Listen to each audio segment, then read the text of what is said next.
Service cost.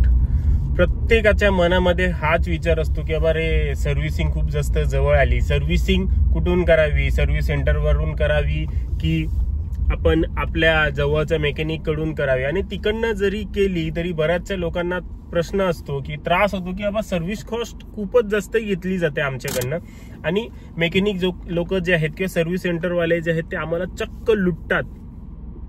तर मित्रांनो, ह्याच्यामध्ये चुकी जी आहे ती त्या सर्व्हिस सेंटरवाल्याची नाही किंवा त्या मेकॅनिकची नाहीये. तर त्याच्यामध्ये चुकी जी आहे ती आपली आहे, कारण की आपण कमी नॉलेज घेऊन त्यांच्याकडे आपली गाडी सर्व्हिसिंगसाठी घेऊन जातो. ते लोकांना देखील माहित असतं की कोणाला गाडीबद्दल किती माहिती आहे आणि किती नाही. ते लोक तिकडे बसलेले आहेत त्यांचा बिझनेस करण्यासाठी, त्यांचे पैसे कमवण्यासाठी. ते तुमच्यावरती दया दाखवणार नाही आहेत. बऱ्याच लोकांचं म्हणणं असतं टाटाची सर्व्हिसिंग महाग आहे, फोक्सवॅगनची सर्व्हिसिंग महाग आहे, इव्हन काही लोक मारुतीची सर्व्हिसिंग देखील महाग म्हणतात. कारण की तिकडे डीलर जर त्यांना आढळला की हा नवीन व्यक्ती आहे किंवा ह्याला काही माहित नाही, तर अशा वेळेला ते त्याच्याकडनं जास्त चार्जेस जे आहेत ते घेतात. मित्रांनो, माझी गाडी ही 6 वर्ष जुनी आहे. टाटा नेक्सॉन 2018 साली मी घेतलेली होती. ही जे सर्व्हिसिंग जी आहे ती झालेली आहे 6 वर्षाची देखील. 25,000पेक्षा जास्तचं बिल माझं अजून झालेलं नाही. टोटल ओव्हरऑल सांगतोय मी 6 वर्षाची. एका सर्व्हिसिंग मध्ये 4,500, 4,000, 5,000, 5,500 ह्याच्यावरती लास्ट सर्व्हिस जी होती ती काहीतरी 5,000 एवढी वगैरे होती. त्याच्यावरती जे ती बिल झालं. आणि लास्ट सर्व्हिसिंग मी बाहेरून करून घेतलेली होती अनुभवासाठी.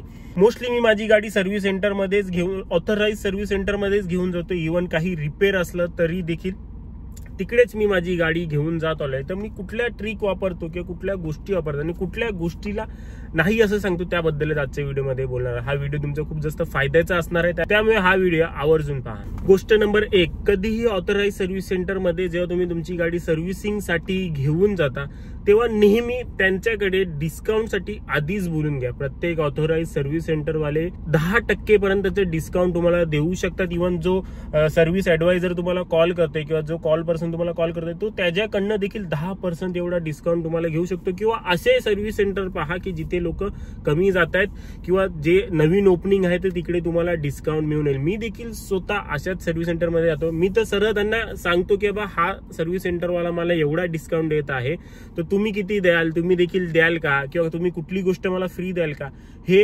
बोलायला अजिबात लाजू नका. मी देखील गेलेलो आहे ते दरवेळी मला 10%, 15%, इव्हन 5% का असे ना, मी ह्या पर्सेंटेज वरतीच त्यांच्याकडे लेबरवरती ते लोक डिस्काउंट देतात. बाकी कुठल्या पार्ट्स वरती वगैरे कठीण आहे, परंतु लेबर जे चार्जेस असतात त्यांचे जे 2,000 घेतले जातात टाटामध्ये तरी त्यावरती ते 10% किंवा 15% असे डिस्काउंट ऑफर करतात. आणि मित्रांनो, दुसरी गोष्ट, कधीही सर्व्हिस सेंटरमध्ये गेलात आणि त्यांनी तुम्हाला काही फालतू हे सांगितलं की इंजिन फ्लशिंग करून घ्या, इंजिन लुब्रिकेट करून घ्या किंवा असं फालतू काहीतरी जे सर्व्हिस सेंटरशी ज्या आपल्या सर्व्हिसिंगशी काहीही घेणं देणं नाहीये असं जर सांगितलं त्याला सरळ तिकडे नाही असं सांगा. तुमची कार आहे, तुम्ही जर म्हणलात की मला या गाडीमध्ये ऑइल चेंज करायचं नाही आहे, मला गरज नाही वाटत, तर तो तुम्हाला काही बोलू शकणार नाही. पैसे तुम्ही दिलेत, 10-20 लाख रुपये तुम्ही दिलेत, तिची सर्व्हिसिंग करायची नाही करायची की तिला तिकडे तशीच उभी ठेवायची, हा पूर्णपणे चॉईस तुमचा आहे. सर्व्हिस ऍडवायझर काहीच आपल्याला सांगू शकत नाही किंवा फोर्स करू शकत नाही. त्यामुळे घाबरू नका त्यांना नाही बोलण्यापासून. काहीही ते बोलतील एक्स्ट्रा असं काहीही सांगतील ते अजिबात करून घेऊ नका. तर कसं समजायचं ते की बाबा काही एक्स्ट्रा आहे. आपल्याकडे युजर मॅन्युअल येते, जे सर्व्हिसिंगची चार्ट लिहिलेला असतं की कधी कधी काय काय चेंज करायचं आहे. किंवा गुगलवरती सिंपली सर्च करा की माझी ही गाडी आहे, हिची एवढ्या किलोमीटरवाली सर्व्हिसिंग आहे. प्रॉपर दिसून येईल की बाबा किती काय काय ह्याच्यामध्ये चेंज होईल. ऑइल फिल्टर, एअर फिल्टर झालं किंवा इंजिन ऑइल झालं किंवा फ्यूल फिल्टर, काहीही जे असेल, स्पार्क प्लग वगैरे हे जे असेल ते प्रॉपर तुम्हाला लिहून येईल. मग त्याच्याशिवाय आपल्याला काही करायचं नाही. तिकडे गेलात का सर्व्हिस ऍडवायझरला एवढंच सांगायचं आहे जे कंपनी रिकमेंडेड आहे टेस्ट करा. आणि इव्हन ते लोक आपल्याला फुल्ली सिंथेटिक ऑइल टाका असं देखील सांगतात किंवा वेगवेगळ्या प्रकारचे ऑइल सांगतात, हा गोठणार नाही हे वगैरे, अजिबात नाही. कंपनी रिकमेंडेड जे आहे तेच आम्हाला करा. जवळ गेल्यावरती ते लोकांचं सर्व्हिस सेंटरमध्ये गेल्यावरती त्यांचं सांगणं असतं, ऍडिशनल गोष्टी आपल्याला ऍड करत असतात. इंजिन फ्लशिंग करून घ्या, इंजिन लुब्रिकेट करून घ्या, सायलेन्सरमध्ये हे करून घ्या, ते करून घ्या, तिकडनं कार्बन निघून जाईल, हे करून जाईल, इंजिनची लाईफ वाढेल, किंवा कोटिंग करून अँटी रस्ट कोटिंग करून घ्या, टेफ्लॉन कोटिंग करून घ्या, गाडीचा रंग उजळेल. ह्या सगळ्या गोष्टींना आपल्याला सरळ नाही असं सांगायचं आहे. इंजिन लुब्रिकेंट, इंजिन फ्लशिंग वगैरे काही एक कामाचे नाही आहेत सध्या तरी नवीन गाडीमध्ये. आणि त्यासोबतच अँटी रस्ट कोटिंग वगैरे हे पहिल्या सर्व्हिसिंगमध्ये ज्याची नवीन गाडी आहे त्याला सांगितलं जातं अँटी रस्ट कोटिंग करून घ्या, गाडीला गंज पकडेल, असं होईल तसं होईल. काही गरज नाही. जेव्हा गाडी मॅन्युफॅक्चर होत असते तेव्हा मॅन्युफॅक्चरर द्वाराच खूपच जास्त चांगली कोटिंग केली जाते. एक्स्ट्रा वेगळी कोटिंग करण्याची काही गरज नाही. ते डीलरशिप कडनं असते ती, आणि डीलरशिपचे पैसे कमवायची लाईन असते. टेफ्लॉन कोटिंग वगैरे काही नाही. 7 दिवस तुमची गाडी नवीन दिसेल, नंतर पुन्हा आहे ती आहे. नॉर्मल वॅक्स पॉलिश वगैरे ठीक आहे, किंवा कधीतरी क्वचित तुम्हाला ट्राय करायच्या मधून करत असेल तर ठीक आहे. परंतु जर तुम्हाला कमी बिल बनवायचं आहे तर अशा वेळेला अशा फालतूच्या गोष्टीला नाही असं आपल्याला सांगायचं आहे. आणि मित्रांनो, सर्व्हिसिंगच्या वेळेला जेव्हा तुम्ही तुमची गाडी सबमिट करता तेव्हा तुम्ही सांगितलेल्या कामाची किंवा जे काही केलं जाणार आहे गाडीमध्ये त्याचं जॉब कार्ड तुम्ही तेव्हाचं तेव्हा आणि एस्टिमेट देखील तेव्हाचं तेव्हा मागा. कारण की जर तुम्ही तेव्हा ते जॉब कार्ड आणि एस्टिमेट मागितलं नाही तर पुढे तो पूर्ण खुल्ला असतो सर्व्हिस ऍडवायझर कितीही बिल मारण्यासाठी. परंतु जेव्हा तो एखादा एस्टिमेट तुम्हाला देतो, 5,000 रुपये एवढा एस्टिमेट देतो, तर त्याच्यावरती जर तो जात असेल तर त्याला कंपनीला देखील उत्तर द्यावं लागतं. त्याच्यामुळे कधीही जॉब कार्ड मागा आणि एस्टिमेट देखील मागा की एस्टिमेट किती होईल ते पण कम्प्युटराइज प्रिंटेड मागा, प्रिंटेड वाला मागा, हाताने लिहून वगैरे मागू नका. आपल्या जेव्हा आपण गाडी सबमिट करतो तेव्हा मोबाईलवरती मेसेज देखील येतो तुमची गाडी सबमिट आहे, तुमचं एस्टिमेट एवढं एवढं आहे, ते मेसेज देखील त्याच्याकडून मागा. त्यावेळेला तुम्हाला तो जास्त लुटणार नाही आणि काही एक्स्ट्रा लावण्या अगोदर विचार करेल. जसं की तुम्हाला माहित असेल की सर्व्हिस सेंटरवाले हा कपडा वापरला, तो फोम वापरला, ते थोडंसं वापरला, त्याचे देखील 5 रुपये, 10 रुपये, 100 रुपये, 200 रुपये अशा गोष्टी जे आहेत ते लावतच असतात. त्याच्यामुळे जेव्हा तो एस्टिमेट येतो तेव्हा तो एक्स्ट्राचं काही लावणार नाही. हे तर झालं मित्रांनो की आपल्याला कुठल्या कुठल्या गोष्टीजवळ लक्ष ठेवायचं आहे किंवा त्याला काय काय सांगायचं आहे आणि काय नाही सांगायचं आहे. तर आणि कुठल्या गोष्टी तुम्ही सर्व्हिस सेंटर मधून करणं अवॉइड करू शकता. जसं तुम्हाला सांगितलं की जे फालतूच आहे इंजिन फ्लशिंग वगैरे ह्या गोष्टी जे आहेत ते नवीन गाडीमध्ये करण्याची काही एक गरज नसते. त्याच्यामुळे ते काही करायचं नाहीये. एक्स्ट्राचं काही तिकडनं अजिबातच करायचं नाही आहे.